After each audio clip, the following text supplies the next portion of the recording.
just up the road for 24 years as a pastor at Bible Fellowship Church, and God's called me to chaplaincy in the workplace.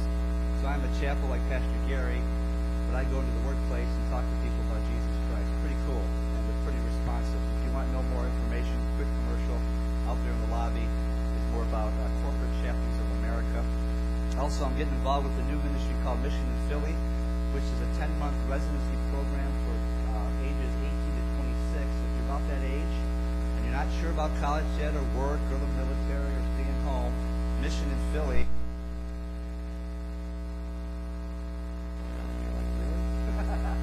But you get to minister to people that are in poverty and people from actually all over the country that are in Kensington.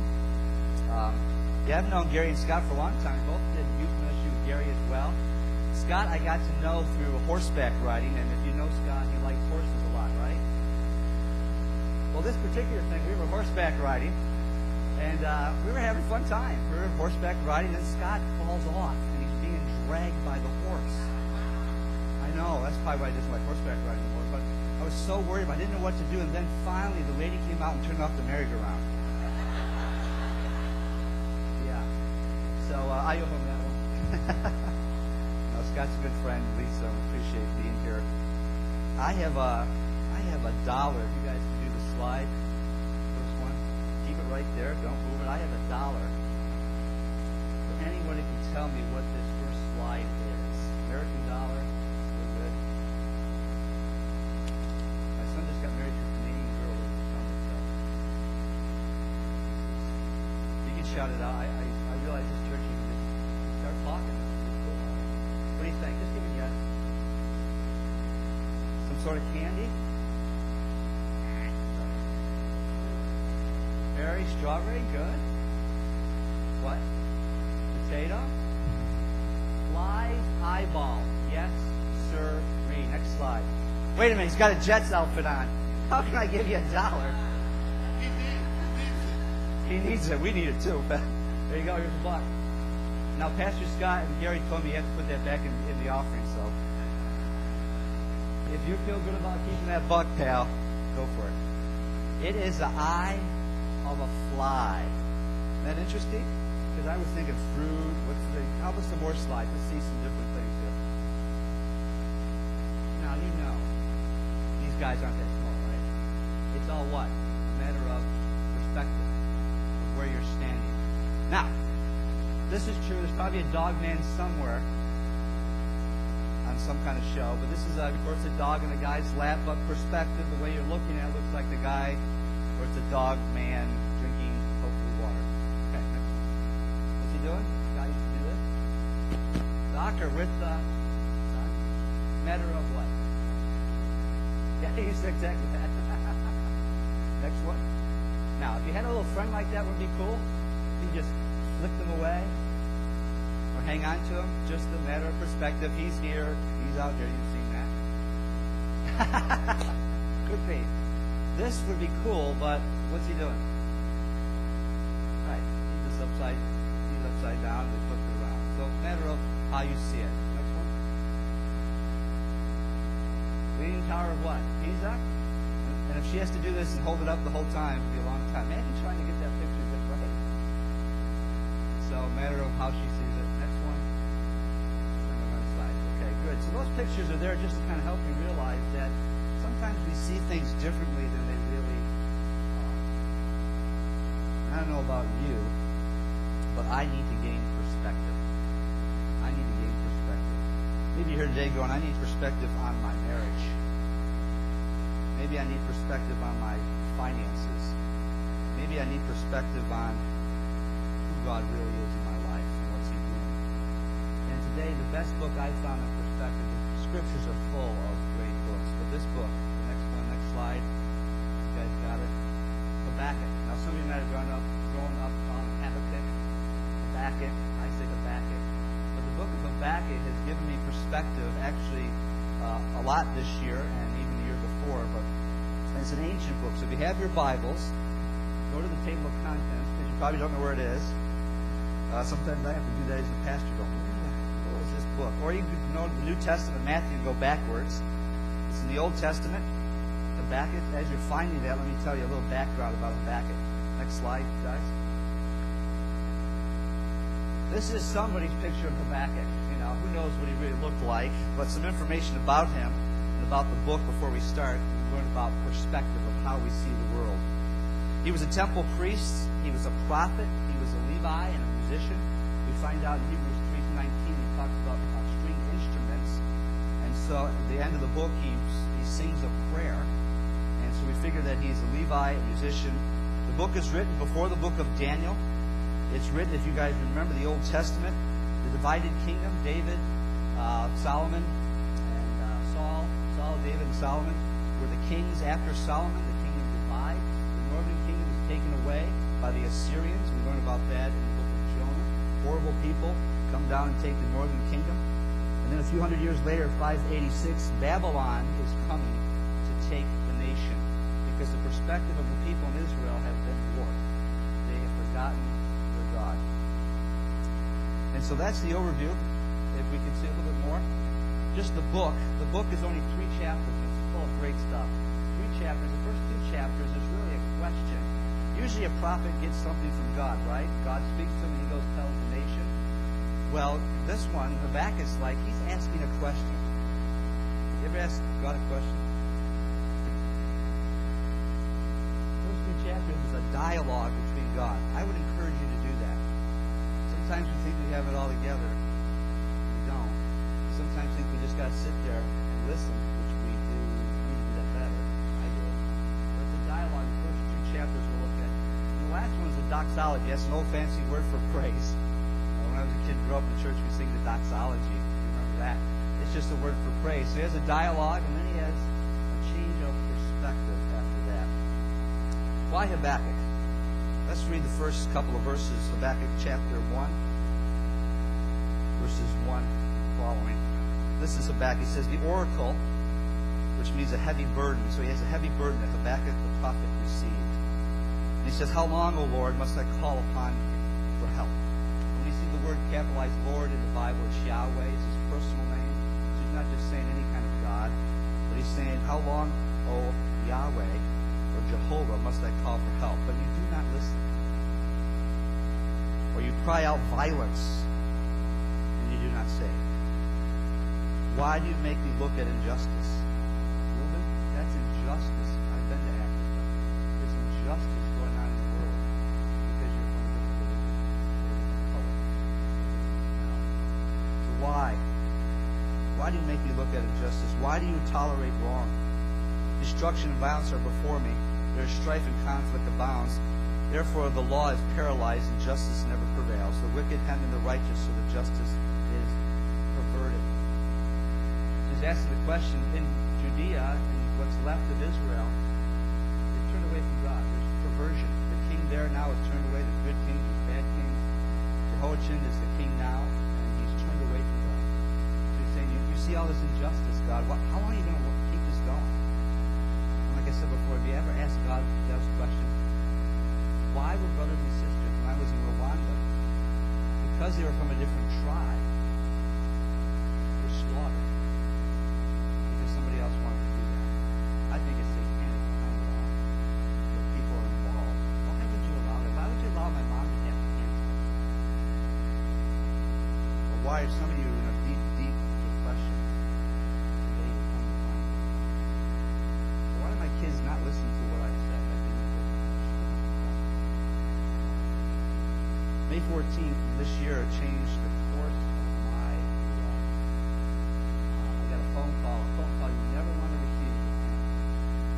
It was 1:30 or so in the morning, got a phone call, we're in bed. The guy on the other line is Dr. Seth Cohen. He's the director of my daughter's school in the Dominican Republic. My daughter Megan has been teaching in the Dominican Republic the last couple of years.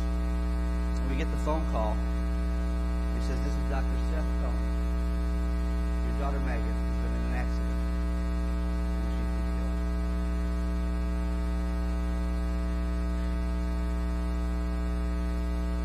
I had to ask him, what did he say? And he said, this is Dr. Seth Cohen.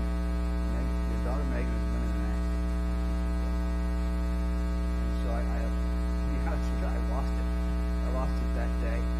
Most of that day.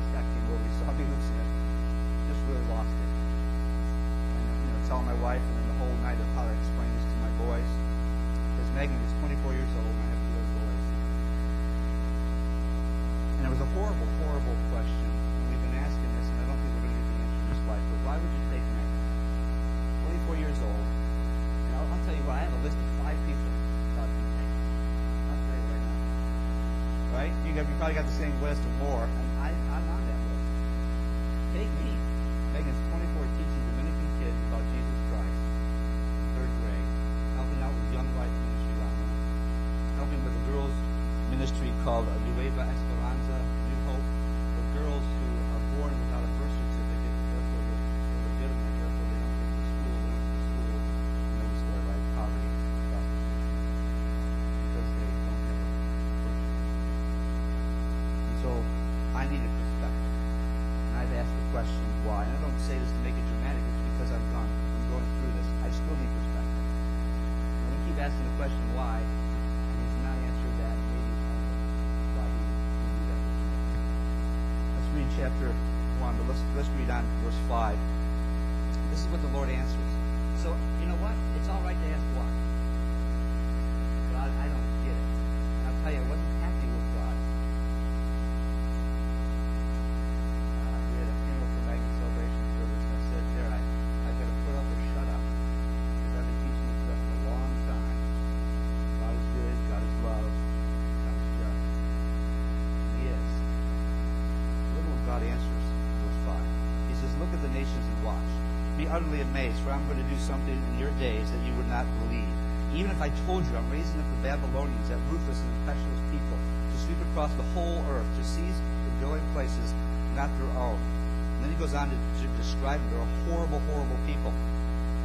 There are people that, I can say this with some of the young groups here, but there are people when they capture, some of them captured you, they would fillet you. Sometimes they capture you and put you in servitude for the rest of your life. So these are not good people. So Habakkuk says, why, O Lord, are you going to let this injustice happen? God answers back. Yahweh answers back. Guess what? Don't worry about the nation of Judah. I'm going to bring some other people to punish them. What? What are you talking about? So you're going to bring another nation that's worse than our nation to come and punish us for our sins. At this point, we're give glory to you, Ken. You want glory? You want God to be glorified? I'm going to take your daughter. I don't get that. Here's our nation. If you look at the nation, what he says, it kind of reminds me of some place we live. I love America, but how long are you going to put up with violence and injustice? So this would be like the United States. Yeah, we are a great country. We can have the freedom to do what we do here today. No one's coming in the street to me asking. Because I have to be Scottish. They come in, and so here's like nation, our nation, and it would be, we have enemies all the time. But remember when I was a kid, it was the Nazis, and it was the communists. Now it's what? Islamic fundamentalists. Imagine guys from Iraq or Iran coming and taking over our nation, and that's what God's answer was to our prayer. I like that. I like that. Why don't you just have a revival? Next one. Do you have any Babylonians in your life? It's from the Iran region over that way. And I'm not saying literally we have any Iranians, maybe the again, the people, let's get this straight, the people in those countries are not evil. The people who are not Christians are not evil. They are victims of the enemy, like you and I used to be. We don't go, like those people, it's usually the government, right? The government is but the people need to be they're the victims of the enemy. Something that, do you have any Babylonians in your life? Let's name off. Maybe your boss. Is he doing something in your life that you don't like, but you know it's probably a good outcome, yet he's using the people you don't really like? Does that make sense? Maybe it's a boss, or maybe it's a family member. Something that's just really chiseling at your faith, or at your belief. And he's using that person or those situations to help you grow to be more. And you know when you pray, hey, make me more like you, Jesus, make me more conformed to your image. You got to be specific. Because he's going to use what he knows is best. We're going to go through this book and do some lessons learned. Lessons learned. see our immediate concerns, but God is working in the world, moving all things to His ultimate conclusion. You're like, yeah, I know all that kind of stuff, but God is God, He's in control. Even through the tragedy of this past year. I transitioned out of the church for 24 years doing ministry. That was a huge change. My son Colin got married to a nice Canadian girl, loved the Lord Jesus Christ. My daughter went home to be with the Lord. There's a lot of changes in that life. And you got to say, you know what? I look at the little things right here. God wants us to see the bigger picture. And that's what this book is talking about. One of the lessons to learn is that God is working through His own way to get to the ultimate conclusion. Next slide shows us. This is from a pastor in a church, little church in Georgia, Andy Stanley. He's probably got 20,000 people in his church. But one of his books, he says this: are you living for the dot or are you living for the line?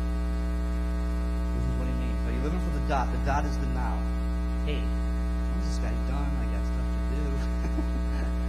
When is the next vacation? When is the next time I get off? I'm living for the here and now. Fame, fortune, power, and pleasure. That's what I'm living for, the now. And I have to admit, I live for the dot. You guys live for the dot?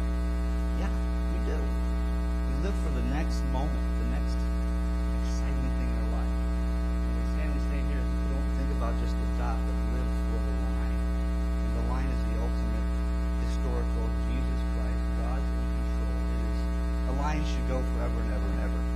So he says, are you really focusing on the now? Or are you focusing on the future?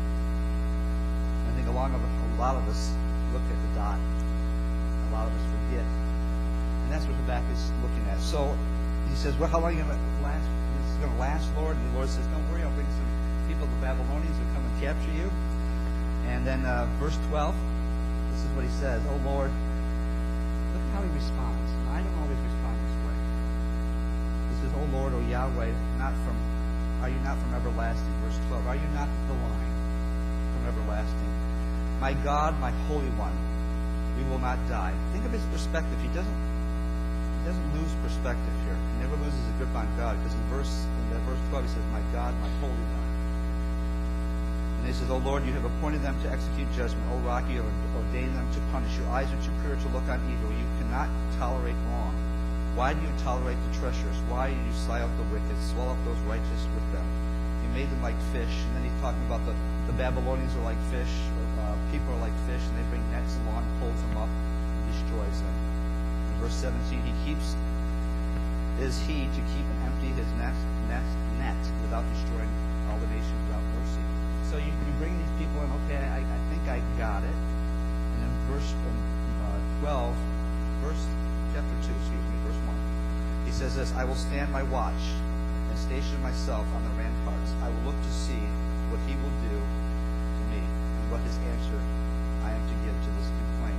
Hinge verse here in the chapter. So he asks a question, dialogue with God. God gives him an answer to Babylonians. He says, you know what, I'm going to wait. I don't know about you. I don't like waiting. I don't like waiting in lines.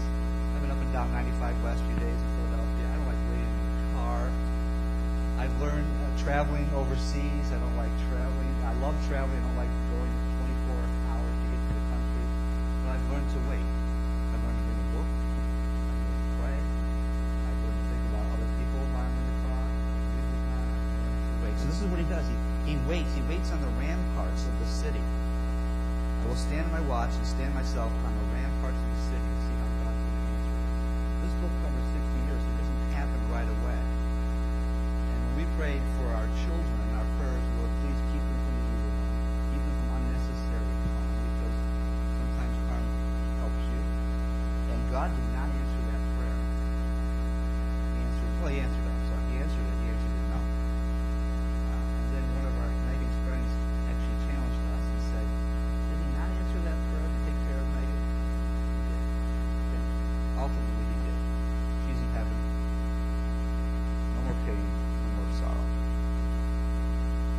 So he says, I'm going to wait. And then God replies again in verse 2. The Lord replied, write down this revelation, write down this book and make it plain on tablets, so someone can run with it and tell people about it. And then in verse 4 he says this, see, he is puffed up. His desires are not righteous. He's talking about the Babylonians. But the righteous shall live by faith. So we're going to look at, and then he goes over We're going to go back to that verse. But in this chapter 2, he talks about some woes. Did you see verse 6? Woe to him who piles up stones of good. Next slide. Yeah. So God answers and said, yes, there's some things these guys will answer to. I'll take care of the Babylonians later on. And he does. Not before they come to Israel and take them away. But the sin of ambition, the sin of greed, the sin of oppression and murder, the sin of immorality, the sin of idolatry. All of chapter 2, he just goes through. The Lord says, yes, these guys are guilty of this. And if you think about it, so is our nation. If you think about it, maybe some of these things, unfortunately, do. In verse 20 says, but the Lord is in his holy temple. Let the earth be silent before him. He basically says, be quiet. I'll take care of the Babylonians. Yeah, they're not great people. I understand that. I'm going to have them work in your life. Bring you back. Next slide. Waiting for the answer. We're going to talk about that. Go to the next one. The righteous shall live by faith. You've heard this before, but look, this is the first time it's in Scripture, and then 3 more times in the New Testament says, he goes back and says, yes, he is puffed up, the Babylonians are puffed up, his desires are not upright, but the righteous shall live by faith. The righteous is you and me. This one verse changed the course of Christianity with Martin Luther. Martin Luther was a Catholic priest in the 1500s. He read this verse, and we'll see in Romans, and it changed his perspective. The righteous shall live by faith, not by indulgence, not by baptism, but by faith in Jesus Christ. And so he says this, yes, these guys are bad, but you, Habakkuk, you and me, the nation of Israel, shall live by faith. Let's look at the rest of the verses. In Romans 1:17, it says, the righteous shall live by faith. Righteous means to declare by judge nothing laid to his charge. You get a ticket, you go before the judge, which sadly I have done, and you go before the judge, and he says, it's forgiven. Usually it's $100 fine, something like that. But you go before God, Jesus Christ, he says, you're forgiven. You're declared righteous. So the righteous will live by faith. The whole book of Romans, real quick, is about the righteousness of God and how you can be right with him. The next one is Galatians 3:11. Now, the emphasis here is the righteous will live by faith.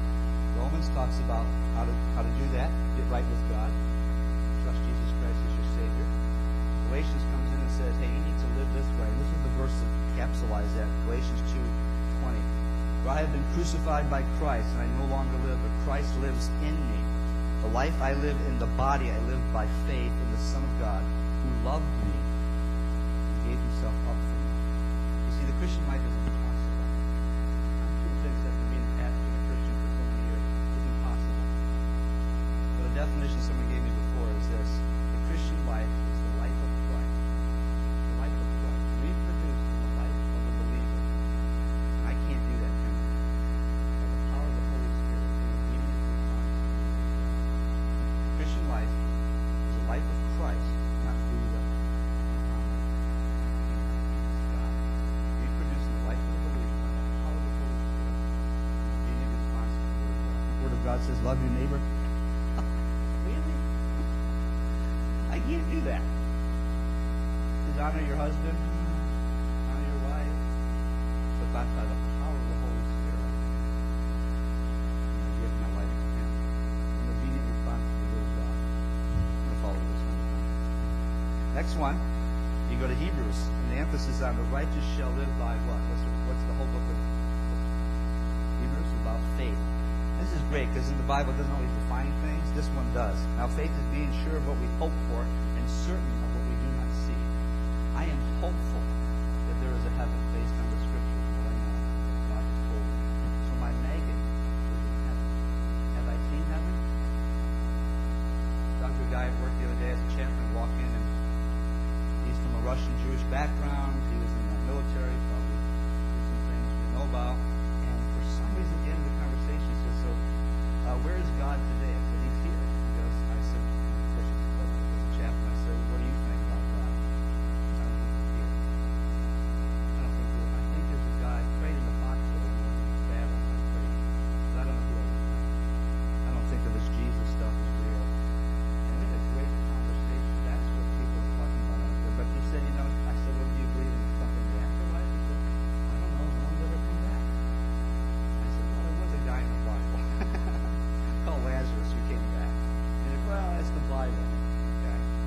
talking from a perspective of the Scriptures, and there may be a God. I don't believe the Bible, but he needs to know faith. There's a story told of three people on an airplane. There's the smartest man in the world, right? Some of you probably know. Smartest man in the world. There's the pilot, and then there's a Boy Scout, right? And you know what's going to happen, right? You're in a plane, and the plane's going down. The enemy's going down, and so the smartest man in the world comes to the Boy Scout and the captain. Listen, I'm the smartest man in the world. The world needs me. I need one of those parachutes. There's only a few parachutes left, so he takes one of the parachutes and he jumps out of the plane. Takes one of the packets and jumps out of the plane. So the captain comes to the Boy Scout and says, there's only one left, and I'm old, I live a long life. Why don't you take the last parachute? The Boy Scout says, don't worry, the smartest man in the world is just the back guy. What did he put his faith in? Wrong thing. Put his faith in the wrong thing. And when I talk to people, and perhaps even us as Christians, sometimes we know God's in charge. I know that. I believe He's on. I believe He's answered prayer for me to be in this chaplaincy, this thing I'm doing in Philadelphia, and other things. So God answered prayer, yes, here. He answered no. But He's not in charge. That's my perspective. Next slide. Warren Wiersbe says this, a pastor and author. He says it takes 3 books to explain one verse. Is that true? Actually, 4 at the back. 4 just to get it through our heads how the righteous should live by faith. So in the midst of all this trouble, this verse says it how we should live by faith. Chapter 3, so he gets this, yes, the Babylonians are coming to attack us. And in chapter 3, he says this, chapter 3, verse 1, he says, a prayer, not a complaint.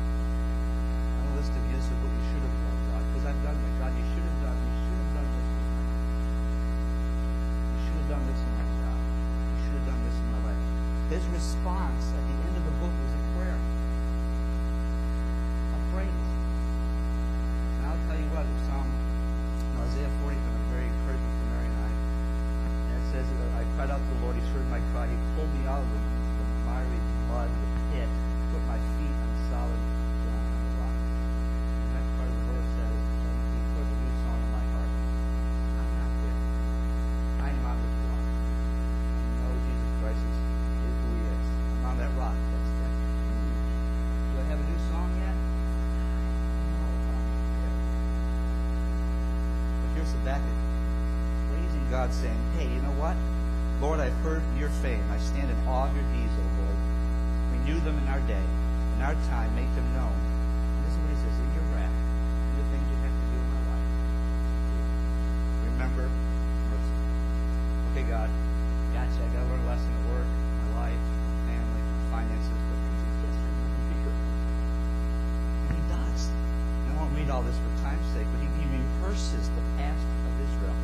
And he says this, you remember the Exodus? You remember the flood after the guys were coming, the Egyptians? How about the Red Sea? I parted the Red Sea for you. Remember that? God's good to remind us.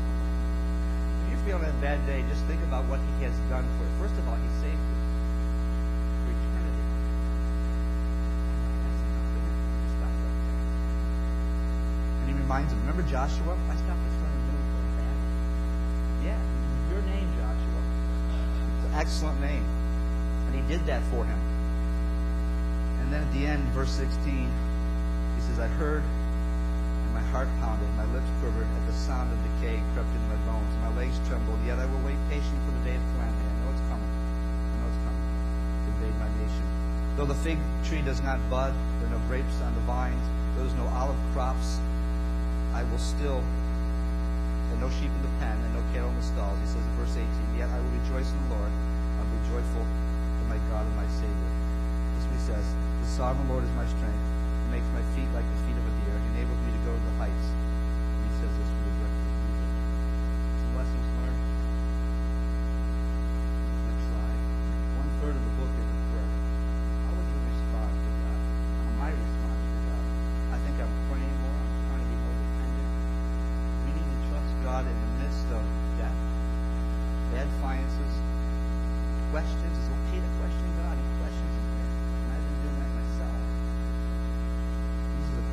said, Reinhold Niebuhr, and I think AA guys use it as well. God, our Heavenly Father, grant us the sincerity of mind to accept that which we cannot change. Some things we cannot change. The courage to change what we can change, and the wisdom to know the other of the other. Jesus Christ. Some things we can't change. We're never going to change. God never said. Some other lessons we can look at. The size of your God determines the size of your faith. I had a friend in college, you may remember him. His name was Charles Kalule. He was from Kenya. He was from Kenya. No, Uganda. He was from Uganda, Africa. And when I had a bad day, Charles would come up. And right now, I went to visit Charles in Africa. He has 3 churches and a school that he oversees as a pastor. But when we were at Philadelphia Biblical University, Cairn University, I'd have a bad day. I'd go up to my African friend and I said, Charles, I'm having a bad day. He goes, how big is your God? It smells big right now. From that wonderful accent we heard, how big is your God? He's really big. The size of your God determines the size of your faith. And that's what the back understood as a big God. Big faith. The circumstances did not change. What changed?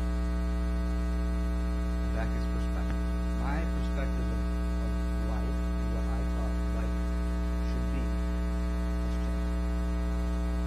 And I think our perspective changes as well. There's a story told of a duck hunter. Anybody a duck hunter here?